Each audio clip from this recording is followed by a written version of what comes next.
の6月の1日ですね。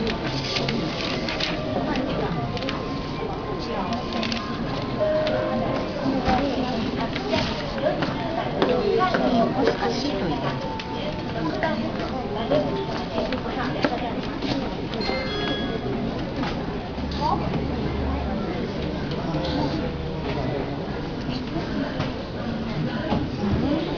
あとね、アルファベットの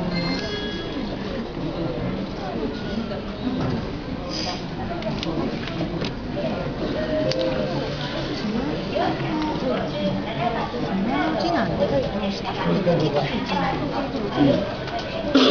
できますので、書面欄は普段書かれてるのでいいんですけど、こちらは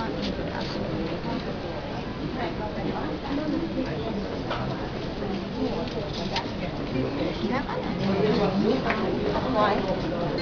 Why for the thing?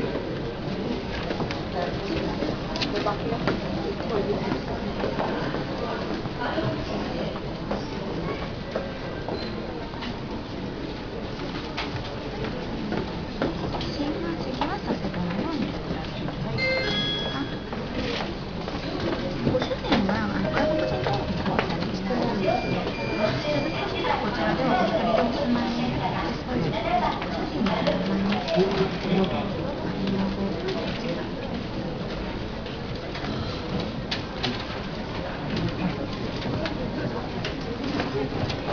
で、おじいちゃんの名前にカンナを打って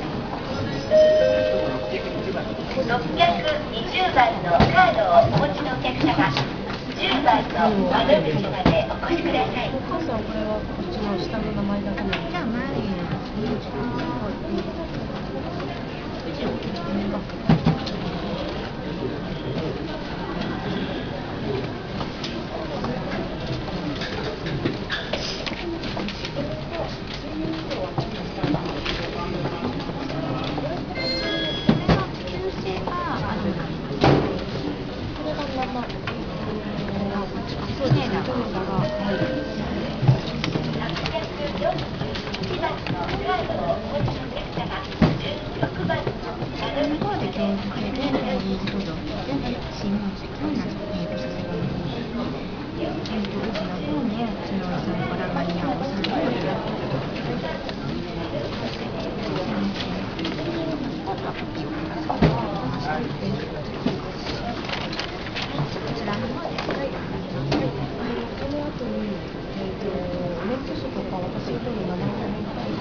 住民票だったら今日出ます。こちらの証明申請の方で自分で提出してください。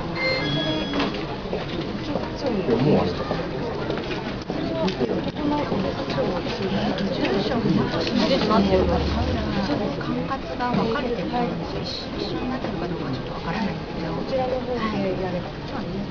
あとは保険証は名前が変わったじゃないですか。そしたらまた子供がお持ちですか？はい。こちらで直したらいいですか？